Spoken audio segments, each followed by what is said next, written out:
partager ma réflexion aujourd'hui, j'ai choisi de répondre à la demande d'un auditeur qui écoute régulièrement nos chants, à Christine et moi-même. Cet auditeur s'appelle Ya Abraham, qui nous a écrit depuis la Côte d'Ivoire, et à qui finalement j'ai proposé de nous interpeller par vidéo, afin d'en faire une capsule pour que cette réponse puisse finalement profiter aussi à d'autres dans la rubrique Conversation sur l'écriture des chants, que vous pouvez retrouver sur notre chaîne YouTube.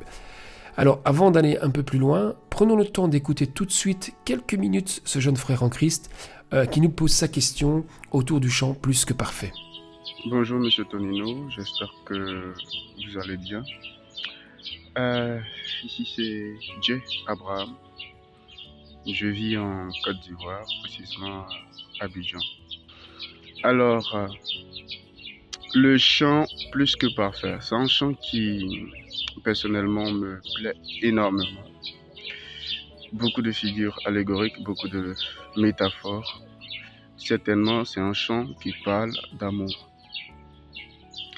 D'amour et surtout de persévérance dans la marche chrétienne. Dans l'ensemble, je pense que c'est plus ou moins ça. Mais quand je vois comment les vers sont posés, c'est parfait. Et je me demande, mais comment on peut produire quelque chose d'aussi beau? Comment on peut agencer des mots de cette façon? C'est vrai que je n'ai pas vraiment cette culture poétique. Je n'ai pas aussi la capacité intellectuelle qui va avec pour pouvoir comprendre tous ces agencements-là. Mais je pense que ce chant est adressé aux chrétiens et j'ai envie de dire que c'est notre héritage. Et il serait intéressant de bien comprendre chaque mot, chaque expression pour la gloire de Dieu. Moi, ça fait très longtemps. Ça fait 5 ans que j'écoute ce chant. Et quand je dis ça fait 5 ans que je l'écoute, c'est que je l'écoute en boucle. Ça me fait beaucoup de bien. Mais je n'arrive pas à toucher le fond. Quand je prends le début de la chanson, déposé sur un cœur comme un bouquet de fleurs, bon, on y va.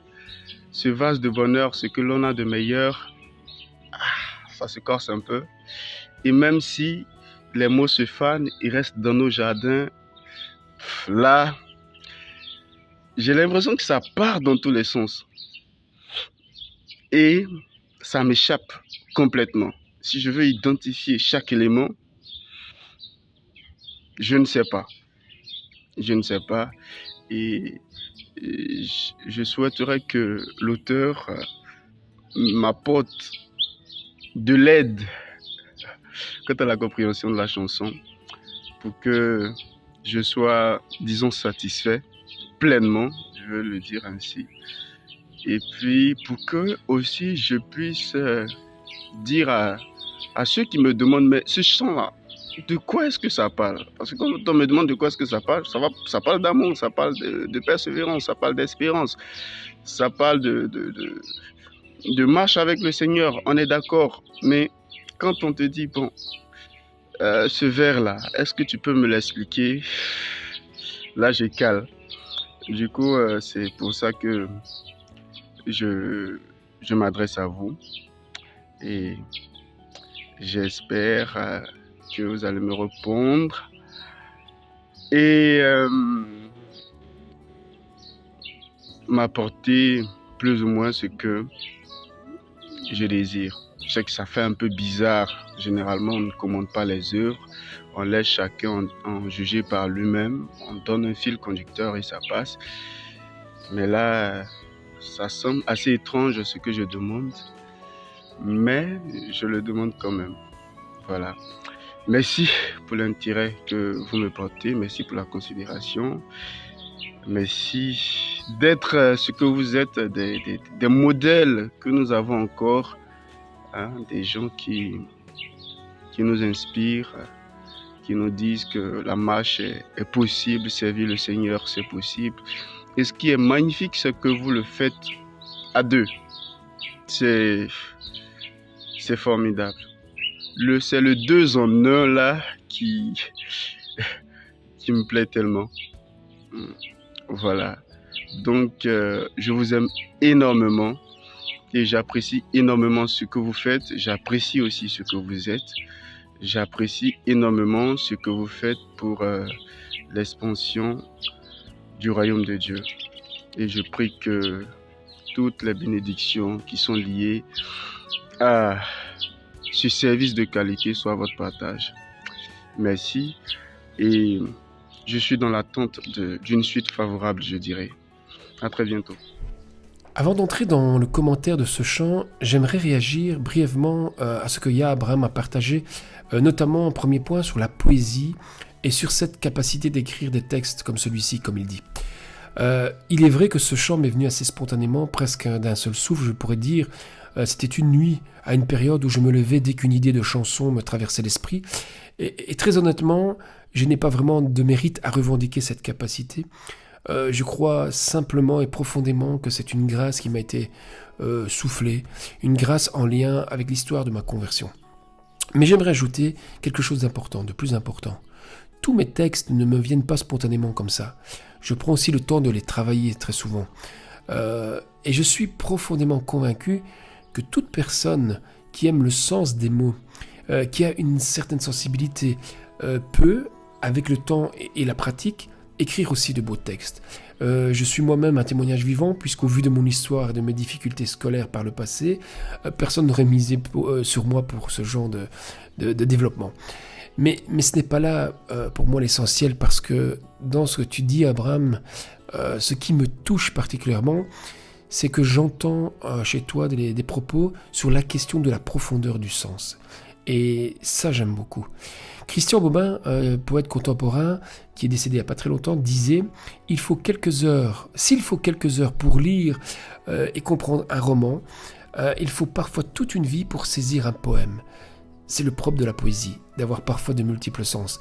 Alors quand tu dis que ça part dans tous les sens, c'est un peu normal quand il y a des textes vraiment construits sur une forme très poétique avec beaucoup de métaphores. Mais le sens pour nous, bien sûr, est lié à notre sensibilité à Dieu. Pas tant ici dans un savoir théologique ou doctrinal, dans cette chanson, mais plutôt dans notre manière de vivre, notre foi au quotidien. Alors, il y a certainement dans ces mots, bien sûr, une part inconsciente qui s'ajoute à notre part consciente. Je voudrais aussi intervenir sur un deuxième point avant d'entrer dans le chant, sur lequel j'aimerais vraiment répondre plus précisément à la demande, avant de pouvoir répondre à la demande de Ya Abraham. C'est que dans sa question, il a évoqué son admiration quelque part pour le fait que nous soyons un couple et que nous faisions ça en couple et que cela fasse partie intégrante de notre ministère. Et vous avez un jour, ça m'a rappelé cette anecdote, un jour quelqu'un m'avait dit vous auriez dû choisir un nom de groupe plutôt que vos deux prénoms, ça aurait été plus stylé et ça donnerait peut-être plus envie d'écouter, de vous écouter quand on ne vous connaît pas. Ouais, c'est sans doute vrai et d'une certaine manière. Je me souviens que ça m'avait interpellé et puis je lui avais répondu ceci, après réflexion, je lui ai dit, tu sais, au départ, nous avions effectivement un nom de groupe. Puis nous avons fait le choix de garder nos prénoms. Pourquoi ? Parce que ce choix n'était pas anodin. C'était pour nous une manière de témoigner de l'importance quelque part, de mettre en valeur la complémentarité dans un couple, donc également dans le ministère.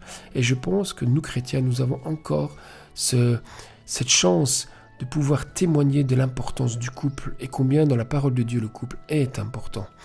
Alors je reste profondément convaincu que lorsque l'on prend soin, le couple, lorsque l'on en prend soin, le couple est l'une des plus grandes forces qui soit. C'est une force pour s'enrichir de la foi quand on la partage, mais également un appui solide pour traverser toutes les épreuves de la vie. Et c'est certainement une des clés pour un engagement durable dans le temps et dans le ministère. D'ailleurs, je dis souvent, on regarde la réalité autour de moi parce qu'il ne faut pas non plus... il faut rester en cohérence avec la réalité. Je dis souvent, le mariage, soit on en fait un coin de paradis, soit il peut devenir un enfer sur terre. C'est une réalité. Et donc, je dirais que notre appel à Christine et à moi est devenu un appel vécu à deux, avant même d'être un appel personnel. C'est aussi ça l'histoire un peu de notre rencontre, de notre cheminement, de ce que Dieu a fait dans notre vie avec notre complémentarité. Et on insiste beaucoup sur la complémentarité. Vous savez, dans l'Église, l'homme a tellement été mis souvent en avant par rapport à la femme, qu'on en oublie que finalement, sans la femme, l'homme ne peut arriver à rien. Et inversement, parfois, l'homme est là aussi pour aider, soutenir aussi toutes les valeurs et tout ce que Dieu a mis en sa propre, en son épouse, pour la mettre un peu en avant, pour soutenir en tout cas pas elle en avant, mais en tout cas les dons qu'elle a reçus de Dieu pour le soutien et l'encouragement de l'Église. Alors, pour ceux que cela intéresse, il existe également un livre que j'ai écrit il n'y a pas très longtemps, qui raconte un peu les fragments de mon parcours et notamment comment Dieu est intervenu dans mon histoire personnelle. Ce livre est également disponible sous format papier. Ça, vous nous écrivez info@chariscreation.be. Je pense qu'il était au prix de 15 € plus frais de port. Mais on peut aussi vous l'offrir gratuitement par don libre en format PDF si cela vous intéresse aussi. Et vous nous écrivez à la même adresse et je me ferai un plaisir de vous l'envoyer. Le but est de soutenir le ministère et non pas d'en faire un commerce du tout. Alors ceci étant dit, je vous propose donc d'écouter maintenant le premier couplet de ce chant. On va l'écouter ensemble afin de répondre à l'intérêt que porte Ya Abraham sur ce titre écrit et enregistré maintenant il y a plus de 20 ans. Et je tenterai ensuite d'en ouvrir quelque part un certain sens, car il ne faut pas soustraire que dans une chanson, il y a toujours un sens propre qui appartient à chacun en fait.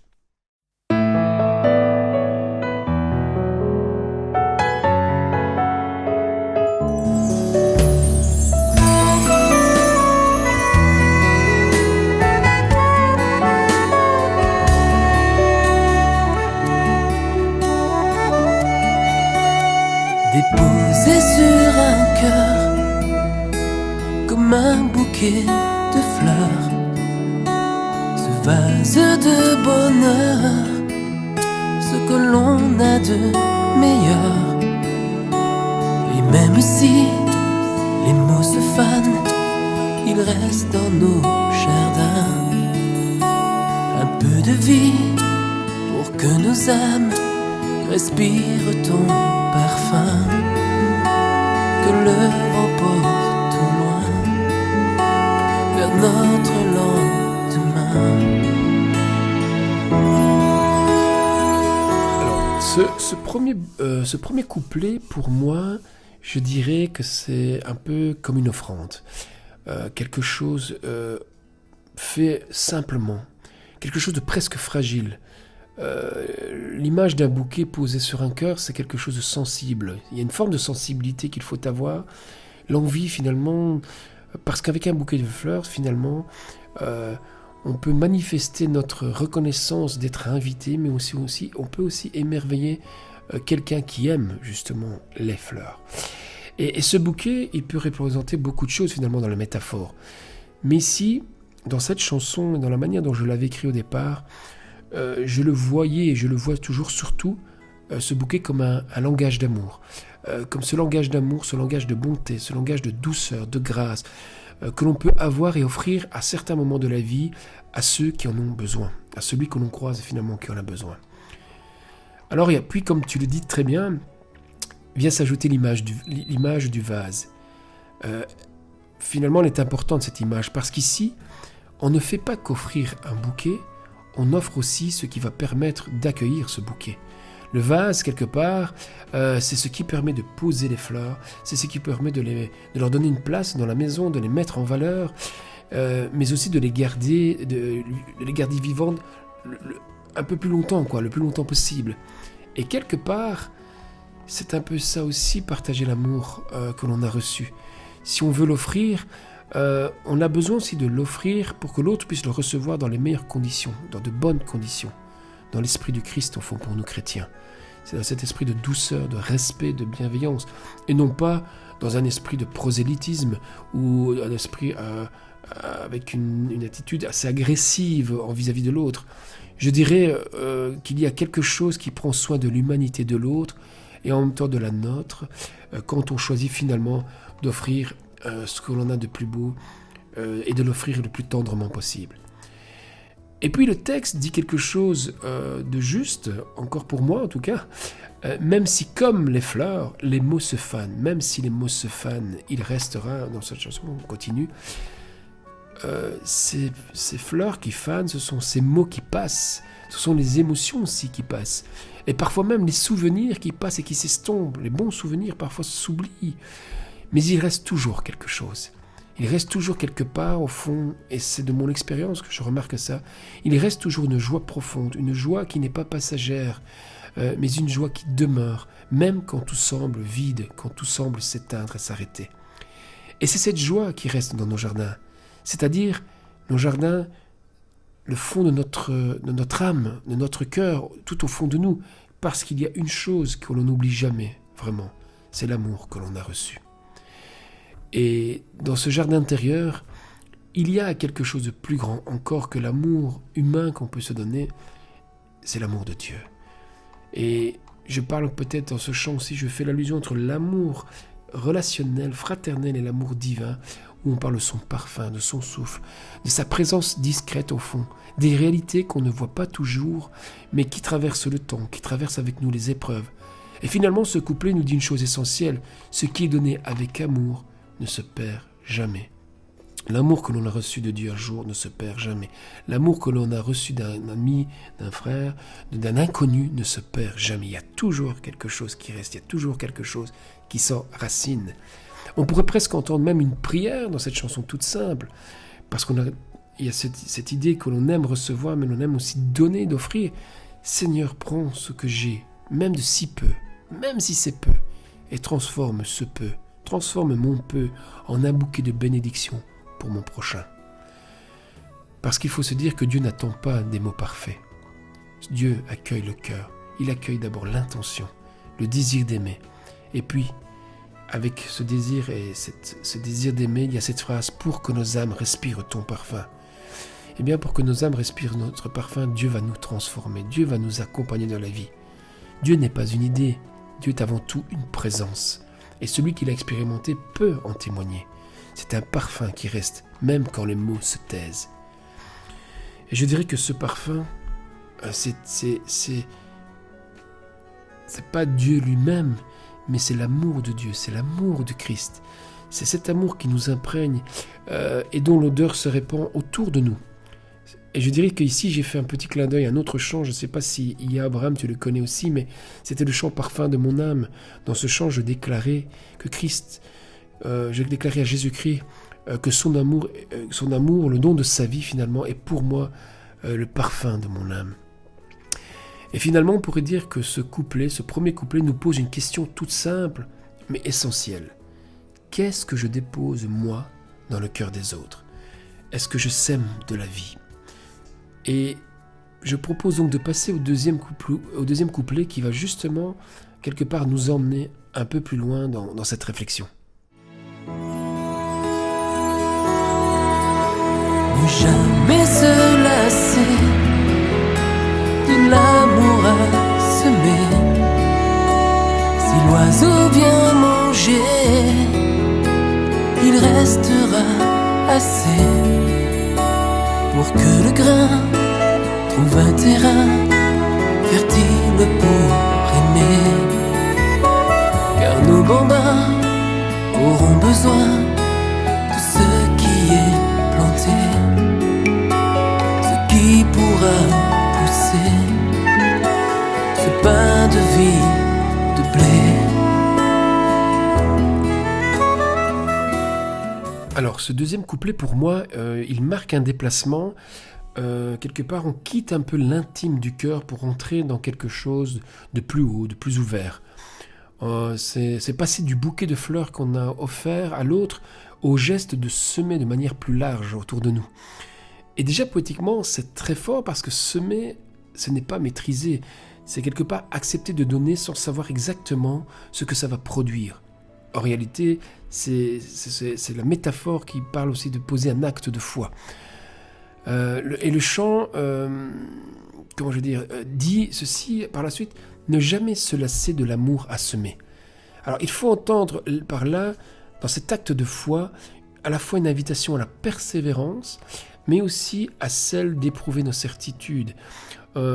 D'une part, il y a l'effort à ne pas se lasser parce qu'on doit persévérer à continuer quoi qu'il se passe et quoi qu'on ne voit pas arriver, mais aussi celle aussi de venir éprouver nos certitudes dans ce sens où si on est certain que toute semence qui est semée finira toujours par avoir l'une ou l'autre semence qui va pouvoir tomber dans la bonne terre et que de cette bonne terre va naître un fruit, alors c'est aussi l'épreuve de nos certitudes. Et plus on est certain et plus on a cette certitude de la parole de Dieu, plus on continue à semer cet amour. Parce qu'au fond, semer, c'est un geste humble. On met une graine en terre et on accepte qu'elle disparaisse un temps avant de la voir porter du fruit. Et nous ne savons rien y faire. C'est la terre, c'est la vie, c'est le mécanisme qui va produire. Et nous, une fois qu'on l'a semé, on ne sait plus rien faire d'autre. Et puis, ce chant dit aussi qu'il y a cette phrase que je trouve très belle. « Si l'oiseau vient manger, il restera assez. » Alors, on peut se dire que poétiquement, cette image apparaît comme très belle et très douce, mais je dirais que spirituellement, c'est une image très forte et très engageante pour moi. Parce que quelque part, elle dit, et ce que j'essaie de transmettre par cette image, elle dit que l'amour ne se calcule pas. Que l'amour, il n'est pas une réserve qu'on protège par peur de manquer de quelque chose ou manquer de ce que l'autre pourrait nous donner. Et que même s'il y a de la perte, même si tout ne réussit pas dans notre volonté, dans notre démarche d'amour, il restera toujours assez pour que quelque chose vienne pousser quelque part chez quelqu'un qui en a besoin. Et là, pour moi, on touche à une dimension profondément éthique parce que quelque part, cette image nous interroge directement sur ces questions. Comment est-ce que je donne ? Est-ce que je donne avec crainte ? Est-ce que je donne avec calcul ? Est-ce que je donne avec confiance et foi ? Et le texte nous rappelle d'ailleurs que ce que nous semons aujourd'hui n'est pas seulement pour nous. Il est aussi pour ceux qui viendront après. Le chant dit « Car nos bambins auront besoin de ce qui est planté ». Et finalement, ces bambins peuvent être bien sûr nos propres enfants, auxquels nous devons être très attentifs, mais aussi à nos enfants spirituels, c'est-à-dire ceux qui nous écoutent, ceux qui se nourrissent de notre présence, de notre enseignement, de notre relation. Et là, je trouve qu'on touche à une responsabilité aussi dans ce champ très concrète, parce que nos paroles, nos paroles et notre attitude, et nos attitudes, je dirais même, notre manière d'aimer façonne le monde quelque part dans lequel d'autres vont grandir. Notre manière de parler, notre manière d'agir, notre manière de démontrer notre amour va façonner non seulement le monde, comme je disais, de ceux qui vont grandir dedans, mais aussi de ceux qui sont en train de grandir actuellement. Alors, je dirais en plus qu'on ne transmet pas seulement des idées. La semence, c'est pas simplement transmettre les idées de ce que c'est que l'évangile, mais c'est avant tout transmettre une manière d'être par l'évangile, une façon d'aimer, une façon, je dirais même, de croire. Et puis, d'ailleurs, vient cette image du pain, du blé, parce que ce pain, ce blé, est quelque chose de simple et d'essentiel, mais au fond, c'est ce qui nourrit vraiment. Poétiquement, c'est une image très biblique. Éthiquement, c'est une invitation très claire, je trouve, à ne pas nourrir les autres de superficialité, mais de ce qui fait vivre vraiment en profondeur. Et c'est ce que j'aime particulièrement dans ta démarche, Abraham, parce que je vois que tu veux connaître la profondeur de ce qui a été semé dans ton cœur au travers de ce chant. Et c'est ce que j'apprécie chez les personnes comme toi, c'est cette recherche de profondeur. D'ailleurs, ce deuxième couplet nous dit finalement ceci. On pourrait dire quelque part, aimer, ce n'est pas un élan ponctuel, c'est un engagement dans le temps. Ce n'est pas simplement l'apparence grandiose d'un événement unique, mais c'est un style de vie continu. C'est un peu comme le mariage, quelque part, on revient à cette idée de couple. Ce ne sera pas votre plus belle robe, ce n'est pas votre plus beau costume, ni la plus belle fête, ou encore votre plus beau discours qui fera que votre mariage soit une bénédiction. Quand bien même ces choses sont importantes, je ne m'y oppose pas du tout, que du contraire. Mais ce sera surtout, et ce sera bien le don réciproque d'amour en continu qui fera que le mariage sera une bénédiction. Et bien là, on va de même dans notre relation fraternelle avec les autres. On peut composer les plus belles louanges, on peut faire les plus belles prédications, on peut avoir la plus grande des connaissances, aller à toutes les réunions d'église sans pour autant répandre vraiment pratiquement et concrètement une relation d'amour avec autrui. Aimer, finalement, on pourrait dire à travers de ce deuxième couplet, aimer, c'est accepter de semer, même quand on ne verra pas tout de suite le fruit, même quand on doute, même quand on est fatigué, même quand on est fâché et en colère, parce que ce qui est semé avec amour, Dieu s'en saisit toujours d'une manière ou d'une autre. Et je pense que c'est justement ce qui va nous conduire naturellement au troisième couplet, qui va nous parler cette fois de nos limites, de nos fragilités et de ce que Dieu en fait de ces limites et de cette fragilité. Tous ces actes manqués, j'en ai tant à compter. Ma vie à l'imparfait, je veux la conjuguer. Car d'autres temps nous sont donnés, au futur j'aimerais, comme ce présent, être conscient que rien n'est achevé, qu'il faut continuer pour ne rien regretter. Vers toi je marcherai, tu es plus que parfait, ô Dieu d'éternité.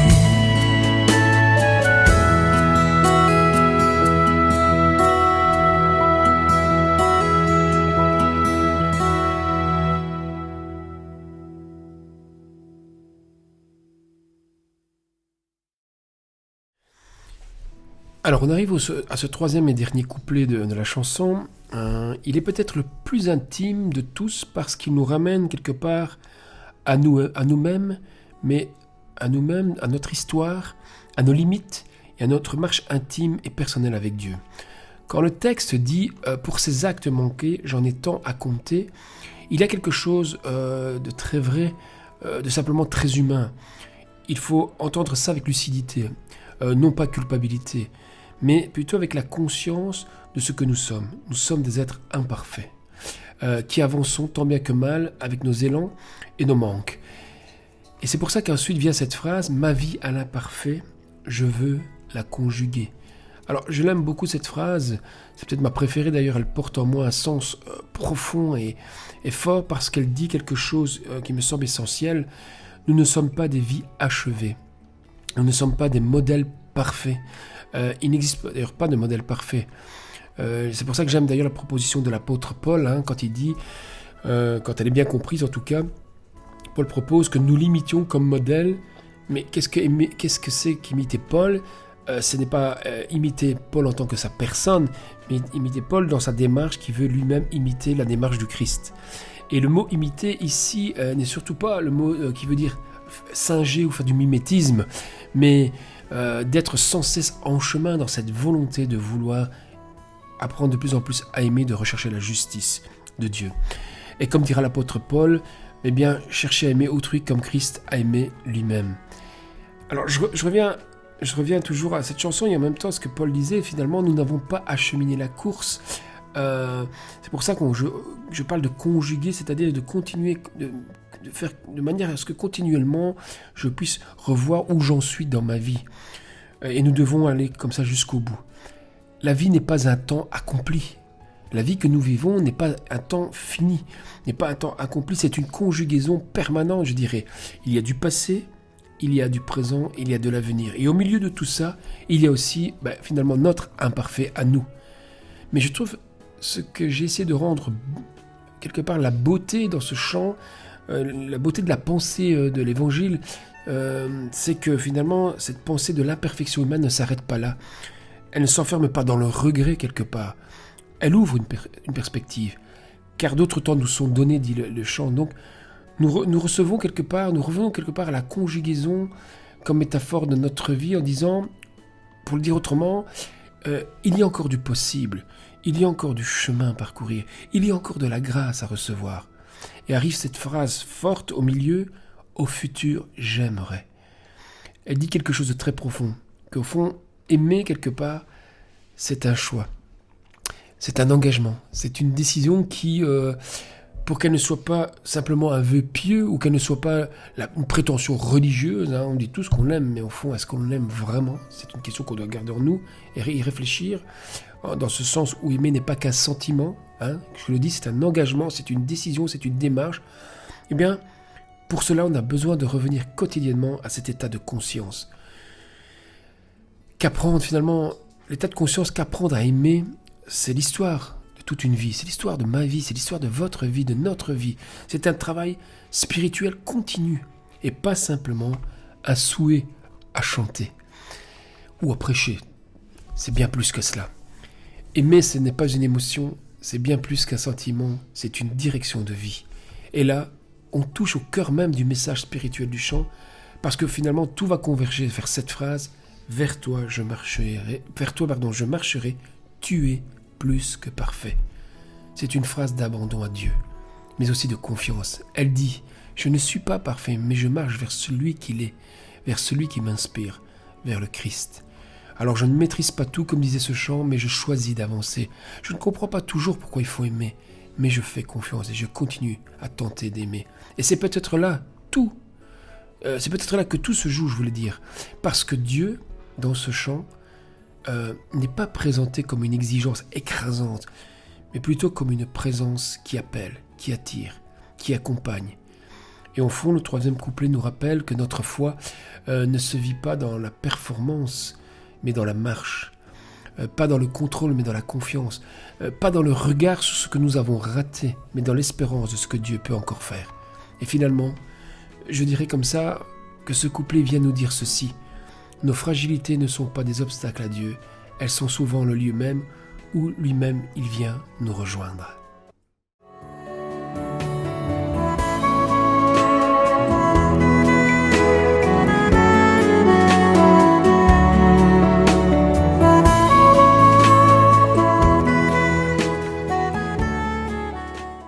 Alors pour conclure, je dirais qu'au fond, ces trois couplets nous parlent d'un même chemin. C'est le chemin d'un amour reçu et d'un amour donné. D'une vie qui avance, imparfaite mais confiante.